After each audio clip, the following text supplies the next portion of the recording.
علم پہلا مرحلہ ہے، اس کے بعد کا مرحلہ ہے معرفت، اور معرفت سبب بنتا ہے بصیرت کے لیے، یعنی دل کی آنکھیں کھل جاتی ہیں، انسان وہ دیکھنے لگتا ہے جو سب نہیں دیکھ رہے، اس کی دید ہی کچھ اور ہو جاتی ہے جی،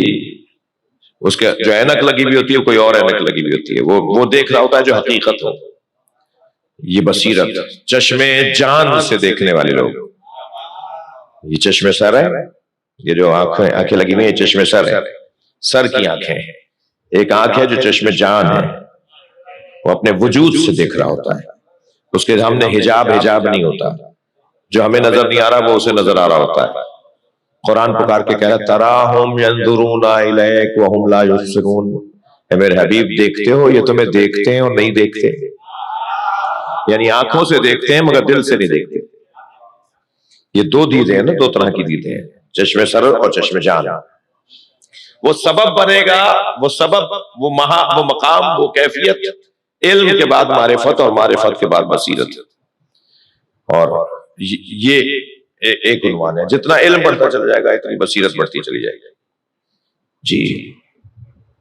یہ سب سے پہلی فضیلت ہے، سب سے بڑا عنوان ہے۔ جب بصیرت بڑھ جائے گی، یہ جو کہا ہے نا حدیث کے اندر کہ جب شہید کے بدن سے خون نکلنا شروع ہوتا ہے تو اس کے سامنے حوریں آ جاتی ہیں، اس کے سامنے جنت کے منظر آ جاتے ہیں، اس کے سامنے علی آ جاتے ہیں۔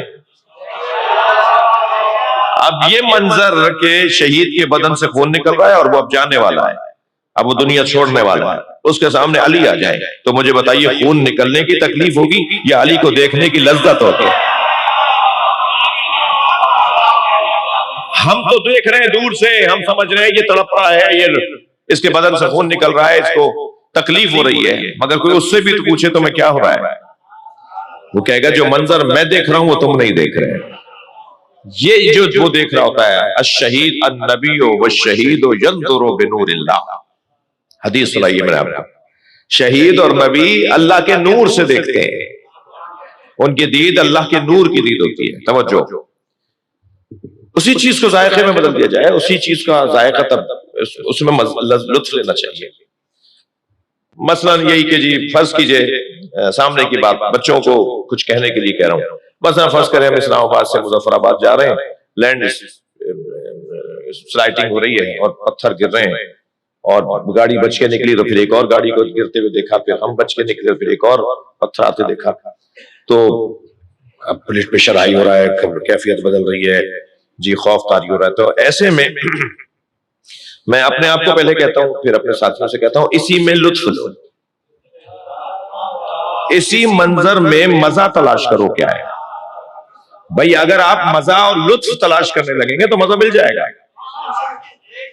مزہ مل جائے گا، اور جب مزہ ملے گا تو آپ کا دل کہے گا کہ یا اللہ ہمیں اور آزما، ہمیں اور آزما۔ اور اللہ کو وہ لوگ اچھے لگتے ہیں جو اللہ سے بات کرتے ہوں،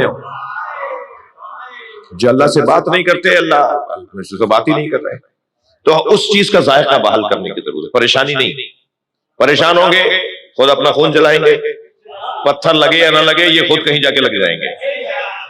تو کیا فائدہ ہوا؟ یہ ہونا تو ہے، یہ ہو رہا ہے، ہونا ہے، قدرتی مسائل ہیں۔ ایسے قومی مسائل میں بھی میرے عزیزوں، میرے بچوں، جب مسائل آئیں، مصائب آئیں، پریشانیاں آئیں، تو ہمیں تمام تر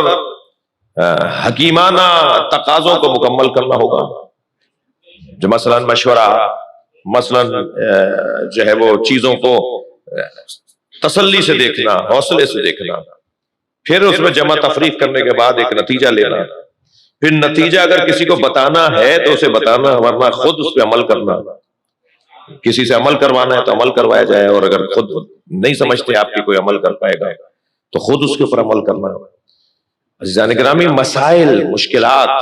نفس مطمئنہ کے اوپر غور کر رہا ہوں میں، مضمون سے ہٹا ہوا نہیں ہوں۔ مسائل، مشکلات، پریشانیاں، الجھنیں انسان چاہے تو وہی لذتوں میں بدل سکتی ہیں، اور کیا ہو کہ لذتیں بعض اوقات مشکلات میں بدل جاتی ہیں۔ تو یہ انسان کے ہاتھ میں ہے کہ کون سی اینک لگا کے دیکھے۔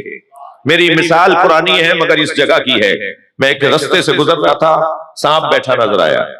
میرے بڑھتے ہوئے قدم رک گئے، سوچنے لگا آگے بڑھوں گا تو یہ موذی ہے، حملہ کرے گا۔ ابھی کھڑا میں سوچ رہا تھا کہ آگے جاؤں، رک جاؤں، پیچھے جاؤں، کیا کروں کہ ایک چھوٹا سا بچہ میرے برابر میں آ کے کھڑا ہوا، کہنے لگا مولانا یہ پلاسٹک کا سانپ ہے۔ جب مجھے معلوم ہوا پلاسٹک کا سانپ ہے تو میں نے اس پہ پیر رکھا، اسے کچلتا ہوا چلا گیا۔ معلوم یہ ہوا جب حقائق روشن ہو جاتے ہیں تو اقدامات بھی تبدیل ہو جاتے ہیں۔